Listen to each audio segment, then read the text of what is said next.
we do need to travel to each other. We do want to connect with each other, even if we think we don't. You can sit in a classroom and be told certain stuff, and you can live for the rest of your life with it. But some things are just better when you have discovered it for yourself, when you have tried it on your body, and when you've been out engaging with it in person. There are so many places that are just fascinating. You know, the culture, the arts, the music. The moment I could travel, I really wanted to just get out and see the world. We use maps not only in a place, but then also to decide where we go next. And often that will lead us to places that we didn't even expect to go to. Yeah. We use maps all the time, a lot. I almost wish it was way bigger so I can put way more pins on there. Imagine crafting your own wall art. Maybe it's a passion that fascinates you, or maybe it's the promise of an immersive, creative experience like no other. A piece of iconic art you can build for yourself. Relax and reconnect with your creative side. In this soundtrack, we'll go around the world to faraway places on your LEGO art map and speak to some of the people who have been there. Our guests today are standing by in Switzerland, Hong Kong, Florida, and New Zealand, and they'll be sharing stories from their amazing journeys. We're also going to be joined by the LEGO designer in Denmark who created the LEGO art map, and she's been on a bit of a journey herself. You can listen as you build at your own pace and travel with us from the comfort of your own home. Ready to dive in? Then please fasten your seatbelts. We're ready for takeoff. I'm Andrea Collins. Welcome to LEGO Art. All right, let's meet our 4 world travelers. For our first guest, super excited to introduce Juani Baumgardner from the travel blog travelmusefamily.com. Welcome, Juani. Where are we talking to you from right now? I am home in Basel in Switzerland. Wonderful. Okay, now, so you have an incredible story. I'd love to get going by getting to know you a bit better. Tell me if I'm right with these 5 facts. Okay. Born in Malaysia. Yes. When you were 21, you had only been to 20 countries, and you made a goal to have visited 100 before turning 30. Correct. Wow. Okay. Number 3, you reached that goal when you were 28 years old. That's right. And now you have been to 108 countries? Correct. And now you're living in Basel, Switzerland with your husband and 3 children. That's right. Which is just 5 minutes away from France and Germany.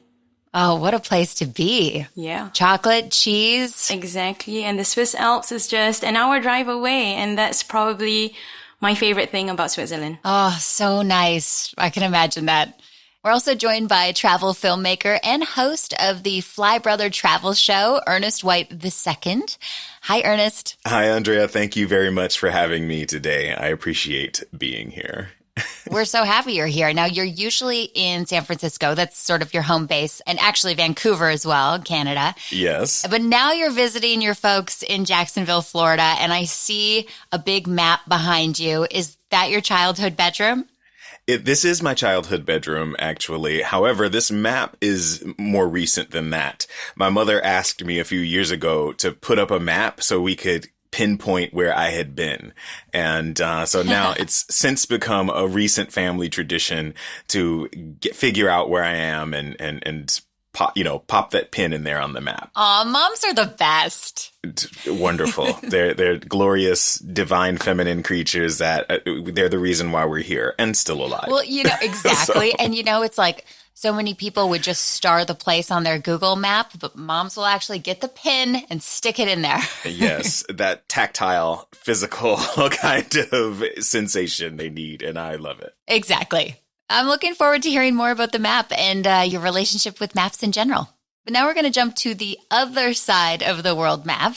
We're heading to such a beautiful place, New Zealand. And I'm excited to welcome not one, but 2 guests, Dane and Stacey from the YouTube channel Danger and Stacey. Welcome, you guys. Thank you. Thank you. Happy to be here. Now, you're from New Zealand and you're there right now, but typically you would be roaming all over the world. But because of COVID, you've been staying home for the better part of a year, I guess? Exactly. So on any other given day or any other given year, we would be traveling full time, bouncing around the world. We had major plans for 2020, but obviously they sort of went by the wayside a little bit. But yeah, it's been nice to be home. Yeah, I think everybody's looking for those positive stories out of COVID, out of a really tough time. And like you said, a beautiful part of the world from New Zealand. Yeah. We've done, I think, what a lot of people do, which is often see more of the world than of your own backyard. So we just kind of turned our scope around and just focused internally. And we've been fortunate to have the freedom as well during times to really explore a lot of New Zealand too. So we're feeling kind of blessed in the scheme of things. Yeah. So what has the past year looked like for you? So we got home in November of 2019 and we managed to sneak in one trip to Rarotonga. And then from then, we've just been traveling domestically. We did like a massive camper van road trip, which we saw some major success with, and we loved it so much that we decided to do a second trip, but I guess that falls into 2021. So yeah, mostly just bouncing around New Zealand and seeing places that we have spoken to people about overseas. So tourists would say to us, oh, how good is the Milford Sound? And we would have to say, we've heard it's great, but we've never actually been there. So we made sure in 2020 to tick those things off. Awesome. Very true. Yeah, no kidding. It's like, that's where you're from. Yet the people who live on the other side of the world are telling you what it's like before this year. Yes. So bad. That's quite embarrassing. Yeah. For our next guest, we turn to Hong Kong to meet a Danish traveler who's getting close to finishing a record-breaking project, Torbjorn Peterson, who has been all over the map. Literally, if you took the Lego art map and put red Lego pieces on all the places he's been, probably there would be more red than white because he has such a fascinating story. Welcome, Torbjorn. Can I call you Thor? Yeah, sure. You're welcome to call me Thor. Hi. Now, you are 9 countries from being the first person in history to travel to every single country in the world in one unbroken journey without flying. So tell us more about that. Yeah, that's crazy, isn't it? It sounded like a good idea when I came up with it. And here we are 7 years down the line, and I'm looking back going like, is this really what I want to spend my life on? But there's lots of good to look back on, really. So many encounters with people and so much beauty and so many experiences. And I think this project is also a part of inspiring and motivating people. So, yeah, lots of good stuff. Now, a lot of questions. It's a very simple one that people might have. Why? What made you want to set out on this journey? Yeah, why? Well, the really short answer is why not? And there are actually many answers to this question. And I would say that all the answers I have are true in different ways. So one answer would be to say, this has never been done before. And how incredible is it to be living in a time like ours and still find something which has not been done geographically across our planet. So I really felt like that was a huge opportunity, and I felt like I was a great candidate for it. I have a background that has prepared me for something like this, at least I thought. And what about the great adventure? Go out there and meet so many different people and see all these places. Lots of places you only hear about in the evening news or read about in books. And you know, we often say it's a small world, and I wouldn't say that anymore. Now I feel it's a really big world, and I've discovered that on my own back, and I've crossed countries, and I've seen where deserts meet with mountains, and I've seen where the small bushes, they rise and become forests, and I've crossed land borders and seen where countries they meet, and where it changes from one flag to the next. So that's a lot of answers why you would do it.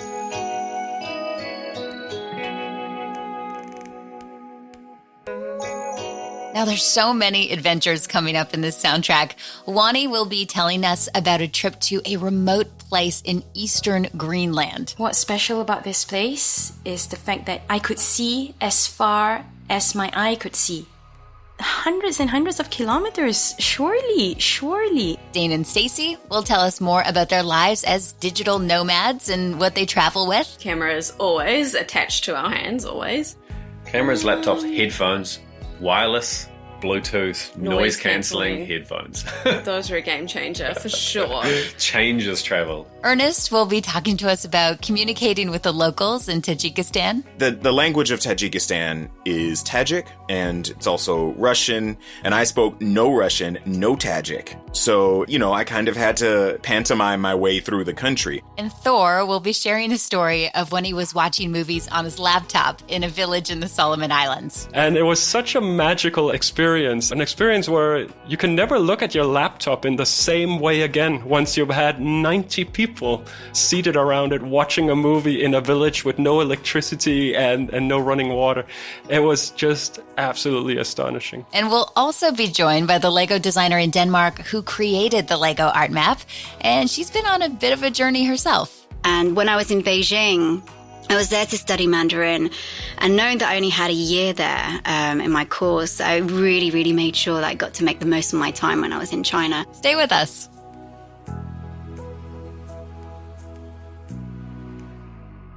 Now, Ernest, you mentioned that the world map behind you is a more recent map, but growing up, did you also have maps in your room? Oh, my goodness.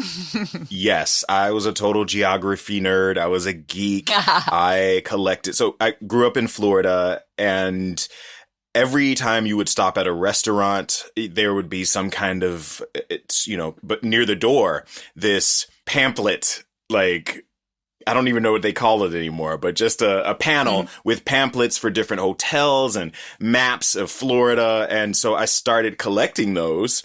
I would collect maps off of placemats at restaurants, and anything that had a map on it, I wanted it. My parents would get me Rand McNally road atlases for my birthday because that's what I asked for. I would also, atlases as well as almanacs.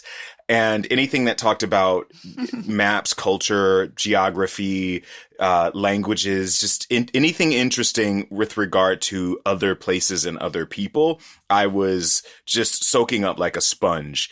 My parents were teachers, so it was considered a healthy obsession.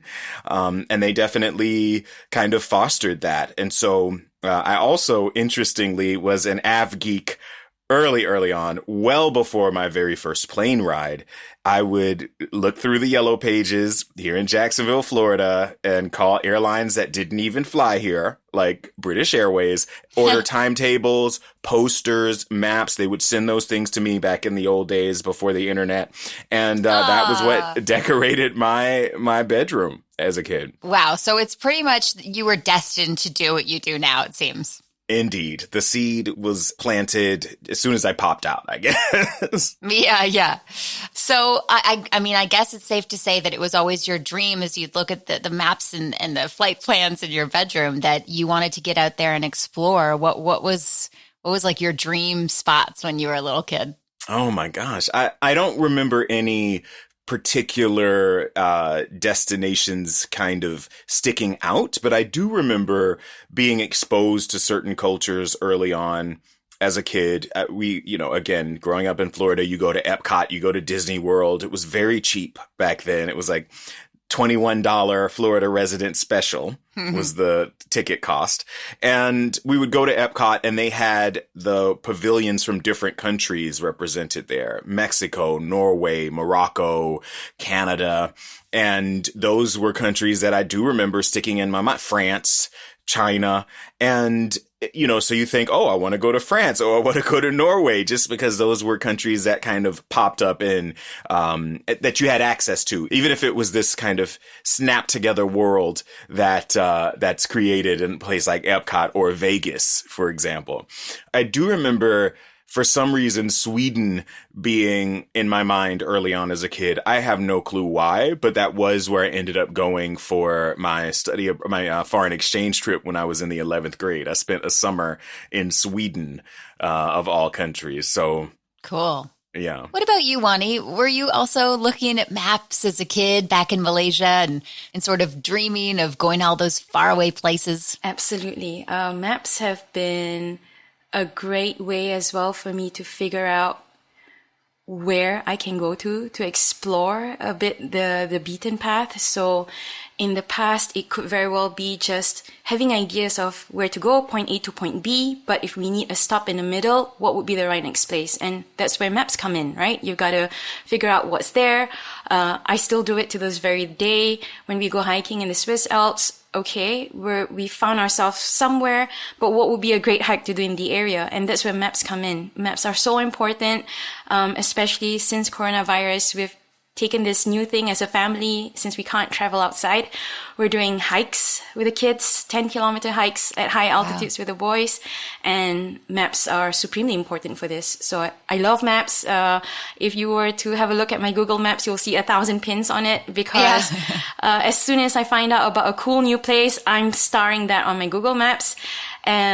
Because eventually when I may find myself at that point someday, or I realize that I'm planning a trip to this area, I already have my background research done for me. I don't even know when, but in the past. Yeah. So yeah. Dane and Stacey, how much do you use maps in your trip planning and your adventures? A lot, a huge amount.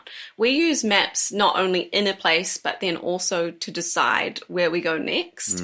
So we will look where we're based, what's the easiest route to get to the next country, and often that will lead us to places that we didn't even expect to go to. Yeah. We use maps all the time. That is a good point. I don't 100% recall how we noticed where Albania's, It was situated. when we were in Corfu. Yeah, okay. So it might have been, while we were in Corfu, and I don't think we'd come from Scotland, we'd arrived in Greece, and I think we were just sort of hunting around what is on the map. We hadn't been to that side of Greece before, and I think maybe that's when we started realizing, oh, wow, Albania's right there. So cool things like that definitely happen, or when you can spot. It's weird for us as well using maps, because as New Zealanders, we're so far down in the Sometimes corner. we get left off the map. Yeah. So, thinking about catching a bus to a new country, or catching a train to a new country, or they're, connected via a land border, that blows our minds. Yeah, it blows our mind in a lot of ways still. Yeah, for sure. Because, we just head over to the next city if we're lucky on a bus kind of thing. Well, I think now with the Lego art map, you could technically position New Zealand right in the middle. I think that you have the ability to put it wherever you would like. I think we should do that. I think we should do that as well. And Thor, do you also use maps a lot in your planning process? Do you always have a map in your back pocket? Well, this is 2021, so I have a smartphone and I have Google Maps. Yeah. And I scroll around on that. And I think that's a really important tool for a modern traveler. But I do love maps. And while I do try to keep the weight down on the stuff that I carry, I'm silly enough to travel with an atlas. And I do like going through the pages. And I do like going really close to the map and reading some of the small village names and see where the rivers they run and where the mountains are, and find out which border crossings exist and so on. So I love maps, absolutely.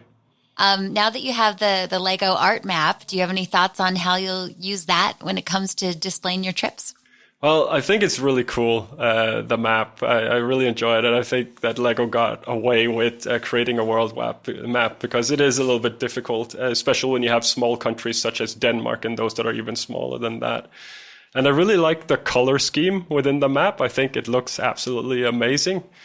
And it's original because over the last few decades, I've seen all sorts of maps popping up, and where people, they paint the map on the wall, or they have maps that are upside down, or they have maps that are where you have China in the middle, and you have Europe in the middle, or you have the Americas in the middle, and so on. And this one is a little bit of all of that all together. It's original, and you can flip it around. You can decide which part of the world is in the center, what's left and right, east and west. And you can play around with it. You can stick things to it easily, remove it easily. And yeah, I think it's really cool. Juani, are you also going to put pins in the Lego art map? Absolutely. I almost wish it was way bigger so I can put way more pins on there. Yeah. I'm eager to see how we can play around with this. You have a game with your children, is that right, where they have to place animals on a map? Yes, that's a fun one, just because we have a few world maps in this home, and the one in their room has pictures of animals scattered around them. So with this Lego map, actually, we're trying to get them to place animals on the different sections of the map.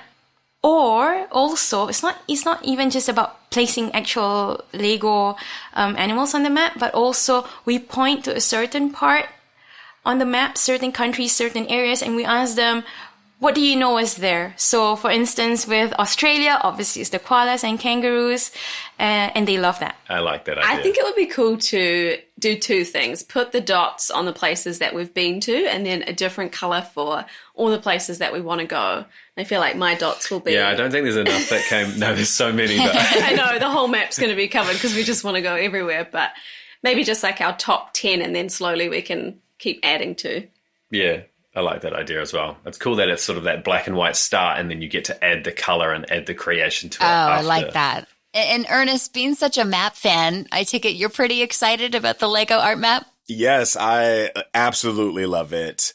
As a kid, I was not really allowed to have Legos, and it was mostly because, again, moms know that she would spend more time vacuuming the pieces up from like the corner underneath the sofa than I would actually spend time playing with them. And, those were imported toys back in the day. So they were cheaper things for us to lose pieces of. And so it's exciting to me to be able to just, get lost in this world of Lego, of creation, of, possibility, but also have it be so attached to this wonderful planet that we share. I love it. For sure. And Thor, coming from Denmark, the home of the Lego group and the first Lego land in the world, you actually have a history with Lego? I do. So apart from, as a kid, visiting the Lego park on numerous occasions, I had the chance to work at Legoland in Billund for a summer. I was a pirate as a summer job.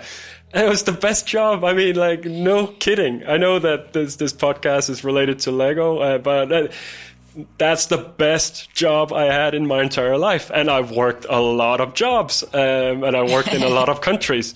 But getting up in the morning, dressing up as a pirate, grabbing your Lego sword, walking into the park and losing Lego sword battles all day long with kids, and sneaking up on parents and putting the sword around their throat and going, "Warr!" and that kind of stuff. I mean, there was no career plan. You're not going anywhere from there. But that was a great job. And I purposely came early in the morning just to be there. I mean, Legoland is a place where people look forward to going. They plan it. They know which rides they want to take. They want to go and maybe be in the competitions and build some Lego structures and this kind of stuff. They come to be happy. They come to have a great day. They come to create amazing memories. So it's just such a positive place to be. It's just smiles and giggles all day long. And I loved it. And ours. And ours.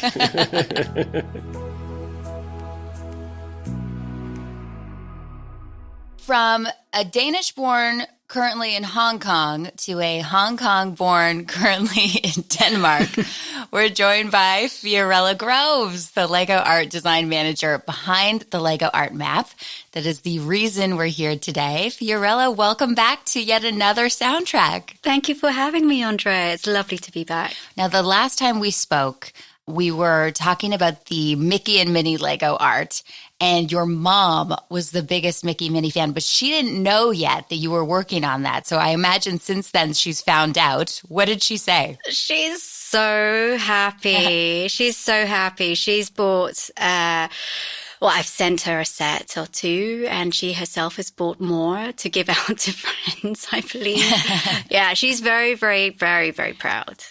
It's made her very, very happy. And now you've been working hard on designing another Lego masterpiece, and we'll talk about that in a bit. But first, let's talk about you and the journey you've been on. I mentioned this before. You're born in Hong Kong? That's right. I was born in Hong Kong, and I grew up in London. in East London, in fact. And London is, you know, Hong Kong's my heritage. And, you know, my family were very, very good at making sure that we had a very sort of traditional Hong Kong Chinese sort of like upbringing. And, you know, I love the food and, you know, and the language. I speak fluent Cantonese. And growing up in London was awesome, you know, to have both, you know, the British culture and the Chinese culture there. You know, I feel like I have, you know, the best of both. And, you know, when I was growing up and when I got a little bit older, I think about 18, I went to study in Beijing as well. So I was there for about a year, and it was an amazing year. It was a transformative year for me.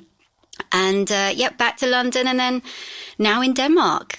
Wow, what very well traveled. Have you traveled a lot outside of that as well? Yeah, I mean, how could you not? You know, of course, like when I was growing up in London, every summer was always spent to go back to Hong Kong. And, you know, as much as it was a treat, you know, after a while, I was like, oh, I wish I could go somewhere else. And so the moment I could travel, I really wanted to just get out and see the world. And when I was in Beijing, I was there to study Mandarin, and knowing that I only had a year there in my course, I really, really made sure that I got to make the most of my time when I was in China. And so I've traveled all around northern part of China, from Mongolia, Tibet, to the southern parts of you know, to the Guangdong area. And into Japan, and of course around Europe, because we're in Europe. It's a hop and a skip away, and of course from business trips in my previous career, you know, certain parts of the US as well. So now working on the Lego art map, are there new places that you know you want to go now? Yeah, of course. I mean, my dream, like on my bucket list, is definitely to visit Pacific Islands. You know, I really want to go to that part of the world, and of course explore South America and parts of Africa. There are so many places that are just fascinating. You know, the culture, the arts, the music. Yeah, plenty of places to go. And so let's talk about the Lego art map. Every project that you've worked on, you've come on the soundtrack, and each project has its unique challenges and special aspects of the design process. What was it like working on the world map? The world map has been a really interesting one. When we were first briefed on doing the world map, I thought, well, that's easy. You know, this is going to be fairly straightforward to replicate. And, you know, like very quickly we realized we need to go big to get, you know, the right amount of details in. And, you know, I thought, you know, I started out with some quick visualizations of, you know, what it would look like, you know, like, so it would be kind of like world maps you see in school walls, you know, so it was with borders, topographic representations and so on.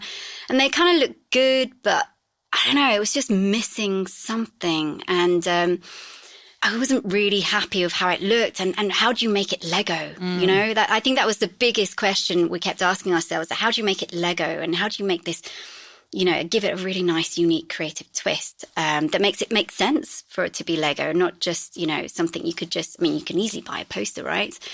So, I mean, when we went through the design process of this, I started looking, I mean, the pendulum swung from one end of looking at, like, you know, direct depictions of classic world maps to swinging completely around to the other end. Well, it's Lego art. Why don't we go for a very artful sort of interpretation of the world? And at the time, I think it was when I was working on this, it was around the time of Holi, you know, the Hindu color festival.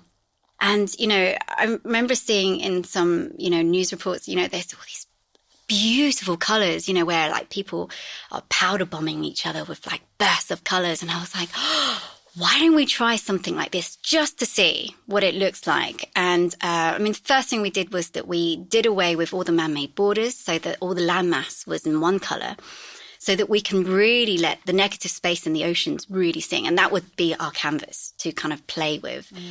So we kind of worked with that, and, you know, it looked stunning. It was really artful. It was really, really playful. But then, of course, you know, like with any design process, you kind of swing back and forth and kind of find, you know, like I think with maps, people are looking for logic, and it didn't fully make sense for it to kind of lose all that logic. So we took the color palette, which, you know, I mean, luckily I don't work alone in these processes. I have so many talented designers around me and experts in color and so on. So I sparred with my colleagues on colors, and we kept the color palette that we had and, you know, really tailored it so it was super sort of like a really grown up, beautiful rainbow. And then we made it into, we gave it some logic, and we kind of applied it to a bathymetric sort of mapping of the ocean floor. And it just started coming together. It was really, really quite a cool process. Took a long time for us to get there, I have to say. But it was fun, super, super fun. How long does it take to get there? I think from beginning to end, from just sketches, you know, to finally getting to a point where we feel like, I think this is it. I think it took maybe about 3 months or so, give or take. Wow. And then, so knowing the way you work, how many versions were there along the way? I've lost count, Andrea. I've lost count. There were so many. But I have to say, you know, like there are digital versions, because I start with the graphical version first before we build it. So graphical versions, probably tens of, I don't know, maybe 20, 30 different versions. Wow. Digitally. And then physically, we have, I know around my desk right now, it's very, very clustered. Around my desk, I think I have maybe about 10 to, maybe around 10 to 15 prototypes. Yeah, that we've built. Yeah, and they're big pieces. So, yeah. No kidding. Yeah, it's taken up a lot of room. Your office is basically a world map everywhere you look. I'm not very popular around in my area right now. So when it comes to the building instructions, you can follow, you know, the instructions, or you can get a little experimental. Can you tell us about how we have the freedom to customize? Well, I would say that in terms of customization, I like to break it down to 3 levels. So the very basic level of customization we begin with is that when you build the landmass, you can build the ocean as the instructions provide you with. And it's a very relaxing, mindful process. Once you're done with building the 3 sections, you have the option to actually rearrange the continents. So if you're based in Asia, you can place Asia in the center. If you're based in the Americas, you can place the Americas in the center. So that's one level of customization there. Another level of customization is that you may notice when you're building this, we've deliberately kept the land masses to be in these 1x1 studded plates.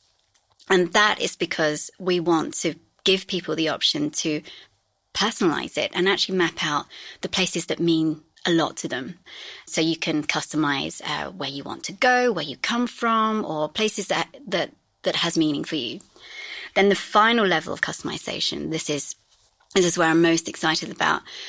And when I talked about how we wanted to give this piece a creative twist, as I said, the oceans was our canvas, and we want to give our consumers a canvas to work with if they want to take it to the next level. So if you're feeling very creative, if you're feeling also particularly brave because it's a huge canvas to work with and you've got some time on your hands, you want to get your family and friends involved, you know, you can use that, that negative space in the oceans to just build whatever you want. It's essentially a creative kit for you. It's much more than a map. So you can build, you can write your initials, you can make patterns, you can kind of create cartoon characters, whatever it is you want to customize it, it's there for you. I'm sure you're expecting to see some creative versions of it come up. Oh, absolutely. I've got some colleagues in our design office who have already had a go, and they've made some stunning versions that hopefully we'll be able to show at some point. But it really blew me away at what people were coming up with. So I'm really, really looking to seeing how people view their world their way. Yeah, there's something about the world map, this project, that I find really special. Like, I can put it together, and then my daughter, who's very young right now. In a few years, she can start to customize it in her own way as we go on family travels or, and that was something we were talking to Juani earlier in this soundtrack. She's been traveling the world with her 3 kids, and they have now started to take some of their little Lego animals and put them on the map. That would also be an option, right? You could take some of your Lego figurines and put them on there. Is that possible? Yeah. I mean, it's Lego. Cool. You can customize it however you want to customize it. It's there for you to just let your imagination run wild. I love the idea of, adding little Lego animals or, make your own little car or a boat or something to put in the ocean. Yes. That would be so fun. Oh, that's so fun. And you had mentioned this before just a few minutes ago, how depending on where you live or what you want to be the center of the map, you can change that up. We were talking to Dane and Stacy. They are professional world travelers, and they're from New Zealand. Mm-hmm. And they were saying on a world map, New Zealand is always tiny and off to the side. And so in this case, they could put it wherever they would like. Can you expand on that a bit more? Absolutely. So when you're building this set, you'll find that, it's the building instructions are split into 3 different sections. And the reason for that is so that it gives you the flexibility to kind of shuffle the sections around, of course, where it makes sense. But you can have you can choose to have, if they're in New Zealand, they can definitely have, Asia and Australasia and New Zealand on the side, in the center of the map. Mm-hmm. And then they can have the other 2 sections, flanking it. So, yeah, absolutely. They can put their world right in the center. That's too cool. So thank you so much for talking with us again. Can't wait to hear what you're working on next. Do you have any big secrets you would like to reveal? Well, wouldn't that be telling? But I do have a little secret hidden in the world map. So it's almost like a little treasure hunt for our listeners. I won't reveal where, but I have hidden a little something, a little Easter egg in the oceans for our builders to discover. And it's a little piece of me. It's an homage to my own heritage. And if you find it, definitely feel free to post it up on social media. Let me know whether or not you found it. That's fun. Okay. I'm intrigued. I'm getting back into it. Thanks so much, Fiorella, for talking to us today. Thank you so much for having me, Andrea. So we've got the world map in place. We've heard how it was created and what we can do with it. Now let's go explore. Our 4 traveling guests have been to some far away places that might not be the typical destinations for most people. Let's start with you, Ernest. Even before you became a TV travel filmmaker and host of your own travel show, you were traveling a lot to some remote places that are not typically tourist destinations. True. Like the time you went to Tajikistan to update a guidebook? Yes, I got hired to update a travel guide, the Brat Guide to Tajikistan. The original guidebook had been written for Tajikistan, and there was plenty of opportunity to expand upon what had been done, and I was hired for that job. And I was super excited and incredibly humbled to have participated in it. Oh, that's so fun. You get to explore all of the spots, all of not only the hot spots, but also the up-and-coming spots, I imagine, yes, and say absolutely. What's worth it. And that's so neat. So just how different is it there compared to where you're from? Oh my gosh, worlds away, in the sense that I would say the most obvious difference is how mountainous Tajikistan is. It's completely landlocked. I am not from a landlocked place at all. I'm from Florida, is surrounded on 3 sides by water. It's completely flat. Even our highest point is relatively flat. And everywhere most of the places that I've lived have just not been mountainous, even though I did live in Colombia for 4 years. But, aside from that, most of the places have been coastal. And Tajikistan is not coastal at all. It is high up in the Pamir Mountains, which is kind of on the northwestern edge of the Himalayas. And when I say mountains, I'm talking about 12,000 feet in altitude and even higher. And so there was the fact that the people who at one point had been at the center of the world because they were on the Silk Road between East and West, for the past few hundred years had been kind of on that back edge of the Soviet and then or the Russian Empire, then the Soviet Empire. And it's, just kind of on some level isolated culturally, which meant that there were a lot of traditions and a lot of cultural practices that survived, one of which was of hospitality and of humble welcoming of strangers and travelers into their sphere, their families, their homes. And so, in that regard, I will say, as a Southerner, it was not foreign to me, that kind of engagement with people, that easy interaction and quickness to welcome someone is something that I grew up with culturally. So that was very interesting to kind of see that reflected back at me on the opposite side of the world as well. That's so amazing. It just shows how we're all so similar, even in faraway places. Hey, tell me a bit more about what it's like being a guidebook writer. Do you also get a chance to interact with the locals on a trip like that? So one of the things about guidebook writing is it can be tedious. You have to go to every nook and cranny and, see which things are, like you said, even worth including in the book. And not everything is glamorous and fun. And so at one point I was going out to a small town to check and see if the listing that was there for a hotel was still accurate. So you have to check the old things that are already written about and add new things. And so I was, it's not for the faint of heart, guidebook writing. And so I was taking a shared taxi out to this town, and we stopped to pick up an older gentleman. He might have been in his late 50s, early 60s, had like a little gray goatee, and a traditional Tajik hat, which is called a tukke, which I'm sure I'm mispronouncing, but people who are listening that know that region know what I'm talking about. It's a very cool looking geometric style hat that just kind of fits on the top of your head. And so the language of Tajikistan is Tajik, and it's also Russian, and some people speak English, especially if they're formally educated in the Western style, or if they are also working in, let's say, the tourist sector, government, business, international business, that kind of thing. But the average person doesn't speak English. And I spoke no Russian, no Tajik. Mm-hmm.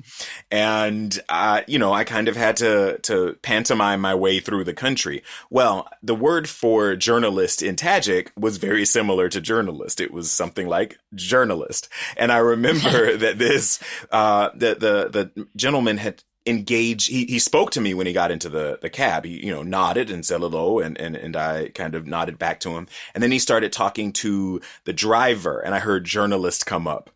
And throughout that interaction, we never shared a common spoken language. But by the time we got to that town, the driver explained to me in his little bit of English that I was going to stay at the house of this gentleman who had gotten into the cab.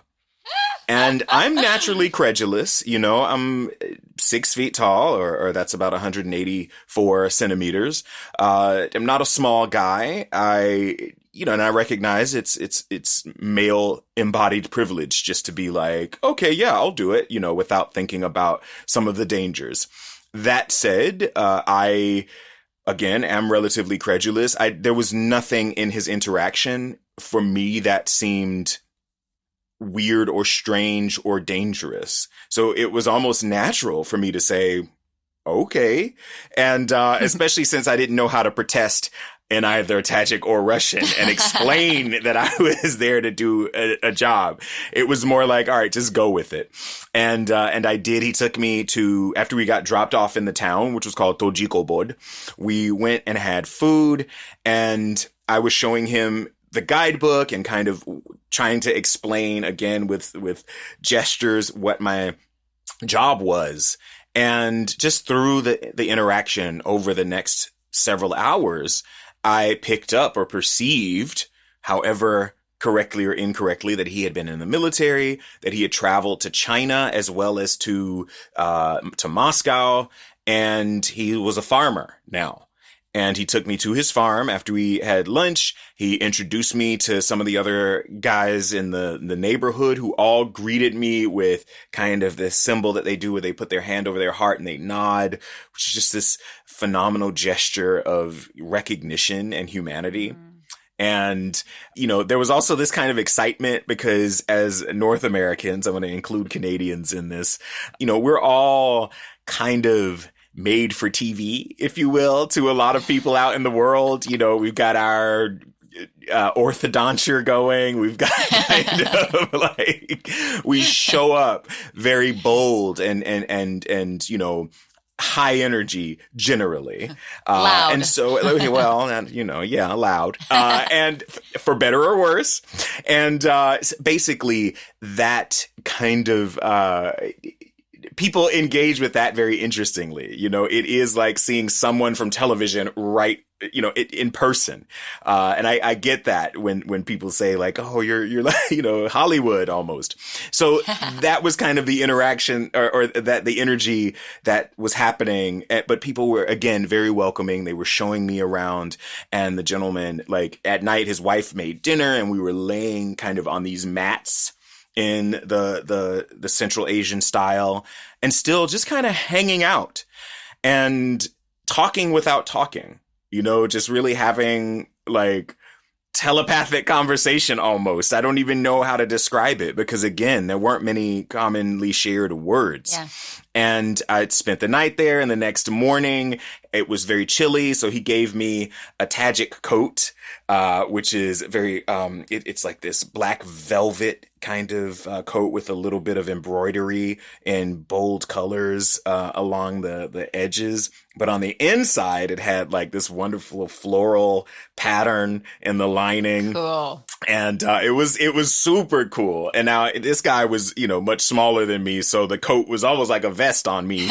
But I gave him my phone, and and he had a flip phone.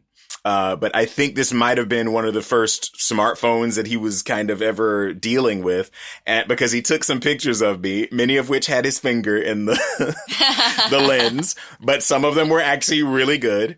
And then, you know, that next day I went on my way, and you know, we haven't spoken since. I actually do plan to try and re-engage one of these days, but I will say that it was an experience I will never forget. That welcoming kind of, I mean, he looked over me. He looked out for me. Just an unsolicited guardian angel. He just like swooped in and was like, I got you, man. Don't worry. And it's like you knew to go with it. You know, you were drawn to it. You said yes without hesitating. One, because it would be more difficult to say no. And two, because you felt that, right? Absolutely. I've, for a long time, have been kind of very intuitive enough to where if there's no reason to say no, then why say no? Yeah. It's a beautiful philosophy. And speaking of saying yes or no, Dane and Stacey, I'd like to hear more about how you decided to become nomads and full-time travelers. Did one of you have the idea and the other said yes immediately? Did you both have a love of travel, or was this sort of like a slow convincing process? No, that was something that needed no convincing. When we met, that's kind of, I guess, one of the biggest things that connected us was travel. Yeah. And then we found, you know, we loved our jobs, we loved our house, we loved, you know, our lives here, but we didn't have enough annual leave. So we found ourselves, we were the people at work that would be like, oh, you're back from holiday again. Oh, you know, you're off on another trip. But we would constantly run out of annual leave. And that was the one thing that was missing. Yeah. Yeah. We would come back from, I mean, everybody knows that feeling when you get back from an amazing holiday. And it doesn't matter what your life is, how good or how bad it is, you always get that, you know, that post-holiday blues where it takes you that a week or so to really get back into, right, so this is the norm, not what I just came back from. And that's when we started thinking, is there a way to make that norm actually be the high of the travel?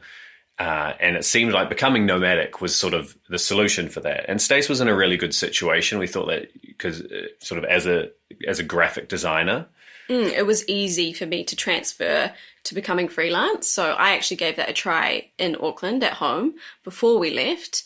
And so for me, it was very much baby steps. It was, okay, well, I'll quit my job and I'll see how this goes. And so freelancing went well and we had a stable income. And then the next step was, okay, let's sell everything. And then after that came, let's book a one-way ticket to Thailand. And that was probably the hardest step for me. Definitely. That's very cool. You guys, I was looking at your Instagram. You're so cute. Is it always so blissful as a couple when you're traveling around the world?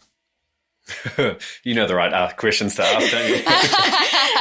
Absolutely not. I don't think we would be human if it was perfect all the time. And in our stories, we often try and show that side, the more candid side of us. Posts are a little bit different because obviously they're a bit more posed and set up, but it's not always blissful. For the most part it is, and I think we do a pretty good job of being together 24/7. But obviously in that kind of environment and moving from place to place so frequently, it is a high pressure, stressful way to live. So we often had moments of just like, what are we going to do? We have to get out of this country and move to the next. And our levels of stress or the type of stress we experience is so different from what we were used to in our normal 9-to-5 lives. But for sure, you can jump in here. I can see he's processing, seeing how to answer this question. I always let Stace answer first. The little things we learn. It is. Everything Stace said is very true. It's you go from. I think the biggest thing for us in the beginning was sort of learning a new way to both work and live together and be a couple. And the thing I think that you realize after the fact is that when you have a bad day at work and you both go to separate places, or if things don't go to plan, you experience that low, you process it, you go through it by yourself, you come up with your solutions, you kind of deal with it, and then you go home and you share that experience with your partner, but you're not feeling it necessarily. You're just sort of retelling it. And so there's almost a different side to each other that you don't see through what goes through. How do you process? How do you deal with things? And then, I mean, you couple learning that with travel, which is one of the most stressful things I think you can possibly do, especially, people say don't marry that person until you've traveled with them so you can actually meet them. So you kind of couple those things together and you've got a recipe that's spicy, but I think we've actually done really, really well. I think if we look back on it, I agree. We've had very few, sort of really tricky moments. For sure. But it's just a learning experience. What do you travel with when you're content creators? You have technically no home. What are the items that are always with you? Ooh, cameras always attached to our hands, always. Cameras, laptops, headphones, wireless, Bluetooth, noise cancelling headphones. Those are a game changer for sure. Changes travel. What else? I'm trying to think. The first year we went traveling, we took one suitcase between us. Nice. So we essentially had half a suitcase full of belongings each. I don't know how we managed that. Neither do I. We used to travel around with scales, food scales, so we can weigh our food, some quirky things like that as well. But we learned along the way, you don't need everything with you. You can buy things along the way and then re-gift them. And it's actually quite nice. We've done a lot of that, especially if we meet people or we meet locals. If we get to a place and we think we're going to settle in for longer, or we just decide, you know what, we're just going to go and spend $300 or $400 to just stock up and buy a fry pan and buy all these bits and pieces. We're not traveling with fry pans in our suitcases, although I think we have on we have on the odd bus or so. We make sure that we can either give it to the Airbnb host or give it to one of the staff, or if we meet other travelers, be like, here's a little kit that you can, a little. I think we've become very disconnected from things. That's great. We haven't become disconnected from technology at all. We need that to survive, but. Yeah, things. There's not really, I can't really think of one specific thing that I couldn't live without. No. So is that one of the great things that you've learned along your travels? What are some of those big aha moments that you've had? I think that is definitely one of them, which is things. We don't need material things to be happy. Things that make us happy are experiences and being outside our comfort zone and, trying new things. That's a good point. Else? I mean, that was selling mostly everything that we had. Was the moment that we weren't sure if we'd really messed up or not, because we didn't put anything really in storage unless you consider, parents, sisters, friends, garages. Yeah. And then we thought, oh, we're going to have to rebuy all of this almost instantly when we get overseas. And we really didn't. I think we really focused on the experiences. And then there's something, we've never fully got into the whole minimal movement.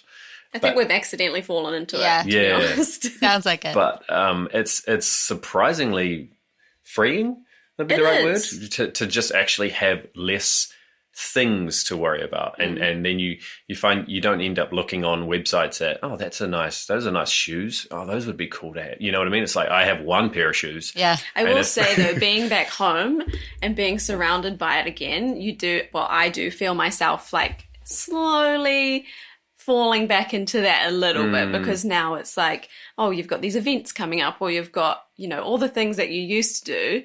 So it's kind of a weird balancing act at the moment. For sure. Yeah, that's a good point. Yeah, it's like whatever you're closest to for an extended period of time, it starts to rub off. Like, oh, that hat would look good on our next trip. Maybe, those shoes would look good. Yeah. Now, let's jump back to you, Juani. I'd like to hear, where is the most remote place you have ever been? So undoubtedly, the answer to that has to be East Greenland, in a place called Itokotormit. It is quite a challenging place to get to. You can either get there by a snowmobile, a helicopter, husky dogs, or in the summer by boat, because everything is then, the sea ice has melted by then. Wow. What's special about this place is certainly the remoteness. What I really thought was special about it is the fact that I could see as far as my eye could see. Hundreds and hundreds of kilometers, surely, Wow. as far as the eye can see. And it was just white, because in the summer, the location of Itokotormit, the village, is right by the edge of the water, but obviously it was all white. There was this huge, massive, giant iceberg stuck right there in the middle of all this whiteness. And when we took a snowmobile ride out, we said, can we drive to that huge giant iceberg? And the guy said, when everything is white, you think it's closer to you than it actually is, but it is very, very far. So not a good idea. All right, okay. And, so there's a lot of things that you don't know, like the sound of silence. Literally, there's 300 people in this village. The only sounds you hear sometimes is when somebody's out on your snowmobile. Perhaps if the husky dogs come back from wherever they were during the day, then you hear them barking. Otherwise, literally, there's nothing. There's nothing to hear. There's no sound pollution. Wow. What was it like walking through the town? Walking through the town is another special experience, just because you should not walk around town unless you have a gun with you. And the reason for that is because polar bears are a real threat where Itokotormit is. I remember particularly the story that our guide had shared with us. So he took us into his home. He was very kind to, invite us in for some tea and biscuits. And then he showed us a picture that he had taken from the same kitchen window where we were at. It was a picture of a polar bear looking into his home, and he was cooking breakfast for his grandson at this time. And that picture that he showed to me really left a deep impact on me, just because when we go to a zoo, we are the humans and the animals are locked behind a cage. But in Greenland, it's the opposite. The humans are trapped in their homes, so to speak, the cage. Right. And the humans are in the polar bear territory. Wow. So that was very special. Yeah. Did you see the Northern Lights when you were there? Yes, that was remarkable. So I have always wanted to see the Northern Lights. And in Itokotormit, believe it or not, it's just like you don't even have to go anywhere. You can see it from your living room window. You can see it from your bedroom window. You don't have to go out to chase the Northern Lights because there's no light pollution. There's so little people. There's nothing, So that was incredibly special. And in the local Greenlandic language, the word for Northern Lights means the ones who play ball. And it's because it swirls and moves. And to be able to have seen that, it changed during the night. But when it was at its most active, it moved at such remarkable speeds that I was screaming like a crazy person outside in this cold -30 Celsius weather. Yeah. Wow, what an experience. And Juani, I bet the sunset must have been beautiful. Yes. This was certainly the most special sunset I have seen in my life. And the reason for that was because there was an arc around the sun, like a halo, so to speak. And the halo was, if you have a circle, is probably about 70% of the circle. So I don't know what it was, but it was super special. And the best part of this was I saw it while sat in the wooden sledge behind a snowmobile in a 2-hour freezing cold ride heading back to the airport. And I'm so happy that I actually also took a picture of it because I thought my eyes were playing a trick on me. But when I saw it on my phone, I knew it was exactly as how I saw it. Incredible. Yes. For so many reasons, that trip to Greenland was certainly the most amazing trip I've had in my life. Wow. I can imagine. And finally, back to you, Thor. For your unique travel memory, you've chosen to tell us about your visit to the Solomon Islands. Let's just place it on the map. For those of you listening that have the building instructions in front of you, I can tell you that it's on page 128. The country, however, is so small that it doesn't even have a dot. But it's a sovereign state with over 900 smaller islands just east of Papua New Guinea. Does that sound right? Sure, somewhere north of Australia. It's in the Pacific Ocean. Right. And I was very lucky to get stuck for 2 extra weeks in Solomon Islands. It was something I didn't want to because I wanted to go home, and I've been away from home for a long time. But the ship which was coming was stuck behind a typhoon, and there's nothing I could do about that. And someone told me if you go to the west of Solomon Islands, then you're going to see beauty like you've never seen before.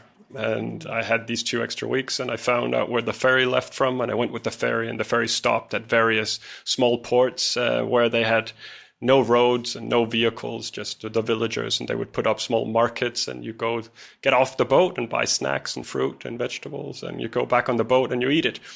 And I came back on the ferry, and then this elderly man, he called me over and said, "Come and eat with me." And he was seated with someone else. And we started talking, and we were eating, and found out that he was the village elder of a small village on another island. And he was asking me where I was going and where I was staying and how much I was paying for that, and said surely they can do it a little bit cheaper. And he said I should come to his village if I wanted to. And I thought that was a really nice idea. And he showed me his ID card so I could take a photo of his ID. And I got his phone number, and I promised I would call him. And then we went in separate directions. And a few days later, I called him and said if he was up for it, I would love to come and see his village. And we agreed on a village on an island, a village of size, where we would meet. And we met at the market there. I made my way there, and he was there, and he greeted me, and we went to the market and bought some food. And then we got into a really small boat with a motor, and we went into the ocean and followed the coastline. And then a few hours later, we landed on this pristine beach. Wow. And we walked up into the island, and he showed me where their village used to be, but a tsunami came and destroyed it. And there were still 3 gravestones there. There was his mother and his father and his brother. And wow. that was the only thing left from the village. And then we went further inland and uphill, and that's where the new village was. And I think there were about 200 people, maybe less. It was beautiful, and butterflies and birds, and there are palm trees and a blue sky, and they've cleared a nice open land area with green grass, and there was a small, not a river, but there was some water flowing, like a creek nearby as well, and we weren't far from the beach as well. You could constantly hear the waves coming in on the sand, the beautiful sand. And they had no running water, they had no electricity. But it was a really nice and neat and clean village nonetheless. And they took good care of me, and they would catch whichever fish they needed every day, and they would collect rainwater, and they would take some water from the creek and so on. And then what happened was that this village elder, and we were exchanging gifts and talking and so on, and he says, do you have a laptop, and do you have any movies on it for the children? And I went like, yeah, I think I can find something. I said, do you have anything with snakes? And I go, yeah, let me see. Well, I have the Jungle Book. Will that do? And we set up my laptop, and I'm not sure, I can't quite remember how many children, but it would be maybe like 8, 9, 10 children gathered around, maybe even a little bit more, gathered around my laptop and sat and watched the Jungle Book. And that was a really nice experience for me. But then when the movie finished, the village elder, he wanted to know if I had any movies for the grown-ups. I go like, what do you mean? So if I had anything with war, I was a little bit surprised. But I was like, I think I can find something. And I found The Thin Red Line. And The Thin Red Line takes place during World War II in the Solomon Islands.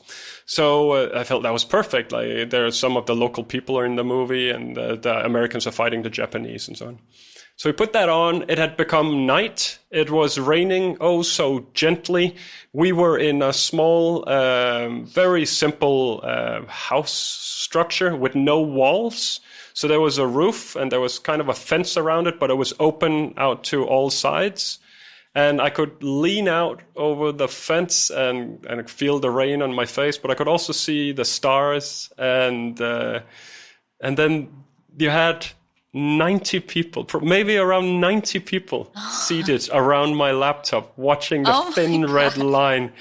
And it was such a magical experience, and an experience where you can never look at your laptop in the same way again once you've had 90 people seated around it watching a movie in a village with no electricity and no running water.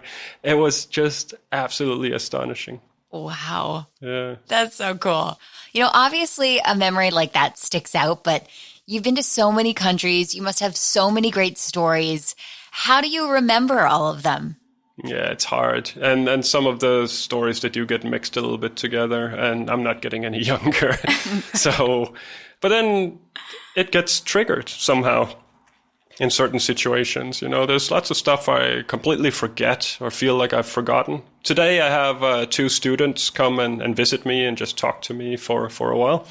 And one of them had been to the Gambia, and he was curious about my experience in the Gambia. And that would have been back in 2014, and I haven't talked to anyone about the Gambia for many years. Right. And then I tell one story, and then that story triggers the memories of something else and something else and something else. But I blog about the countries I traveled through, so hopefully I've written a lot of it down. I take photos, and I have contacts in my contact book as well, so... There are different ways, but I'm sure a lot has gotten lost. Yeah. But like you said, they can pop up when you least expect it, those memories. They're in there somewhere. For sure. Now, Dana and Stacey, how do you make sure that you remember your trips? Well, we have terrible memories. So I have a little list on my phone where I write down amazing moments, and it might just be something silly. We do both have terrible memories, so I am pleased that we have this sort of creative outlet that we can sort of just put those memories and just lock them away in a short little 10 to 15 minute package. Yeah. And every now and then we do go back and sort of remind ourselves what an experience was like. But that's sort of actually, to go back a little bit, that's I think almost why we liked video to begin with. Remember, we took our very first trip. I borrowed a GoPro. We went to Hawaii, and we found that after I taught myself how to edit this video together somehow, we found that we didn't actually go back and look through the photos. We didn't really skim through a gallery of photos that we had. We just went and we just watched that 2-minute clip. And every one of those, bits of video, it's a bit like how a song is for some people. A song can send you somewhere or remind you, or you reminisce over something, a feeling, anything. And we sort of were like, oh, that's right. Oh, wow. And then that thing. And then that was an amazing experience. I forgot about that. Pause. And then you know what I mean? So it sent us down this journey. So video, very much is that thing. Yeah. This remind me how beautiful Greece is. Yep. It's beautiful. Can we go there now? How about you, Juani? So I've been very good with journaling. I bring a book with me and I always write things down at the end of every day. I've done this from the start, from more like 15 years ago. So people I would be traveling with would be going to bed, but I'm still awake at night, either on my little netbook laptop or in my book, where I write down the highlights of the day and my insights, what I've learned. So this is something that I still do till this very day. And now it gets even more challenging because I try to do it for my kids as well. From their perspective, so to speak. Like, I'll ask them at the end of every day, what did you like about today and so on. And then also journal it for them until they can do it themselves. Oh, wow. And finally, Ernest, how do you remember all of your incredible adventures and make sure they don't fall by the wayside? Well, some of them have fallen by the wayside. Some people have to remind me of how we met and what the circumstances were. So I do not write as much as I used to now that we're doing things, on camera. But I used to keep a blog. I used to tell about some of these personal experiences. Not all of the personal experiences. I was raised right. But for the most part, that's the beauty of the technology that we have. We do have ways of remembering, of kind of having a photograph or having some other souvenir to remind us of that particular experience. But I also feel like it's part of my mission as a storyteller to relay these experiences, to be who I am in the world and have that be a testament to humanity's desire to connect.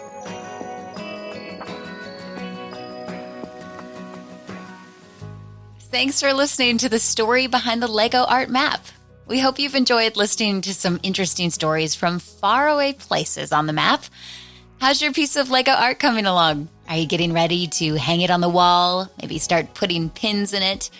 I'd like to say thanks again to world traveler Torbjorn Peterson from onceuponasaga.com. No matter where I've gone in the world, it doesn't matter if it's small villages in undeveloped countries or if it's big city life. There's so many things that are just the same. People like to joke and smile. People, they like barbecues and food. People get stuck in traffic and dislike it. People generally like sunshine over rain. People, they fall in love and get married. People, they have smartphones in places where you wouldn't think that they would have any form of electronics, but they have smartphones and they take selfies with those smartphones and they upload it to social media accounts.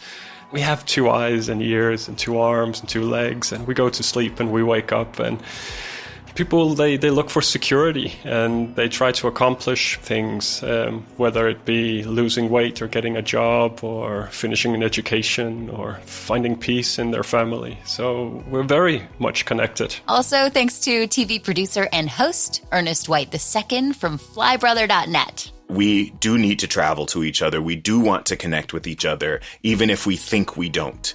We all want the same things in life. We all want to be seen. We all want to be empowered. We all want to be loved. Those interactions with people that have been from a place of kindness, that have been from a place of understanding, of shared humanity and of love, have been and remain more resonant with me than any other situation that's ever occurred. Travel video makers Dane and Stacy from Danger and Stacy on YouTube. We used to be the slow travel movement where we would take 3+ months in each place, and we would do multiple visa runs, and we would really get ourselves established in a place. We'd get an apartment. We would make it feel like home. We would have a local coffee shop that we go to, have gyms that we go to, and then we would sort of travel from our base. Yeah. Slow is good. Yeah, slow is good. And traveler, explorer, and mother of 3 young boys, Juani Baumgardner from TravelMuseFamily.com. In the end, we are all humans, and we all appreciate and need the same things. We all care about health, about family, our relationships, and I think the most important thing is to be kind to one another and always to find similarities instead of concentrating on what makes us different. The world is a fascinating place. My name's Andrea Collins, and this has been an original soundtrack from LEGO Art.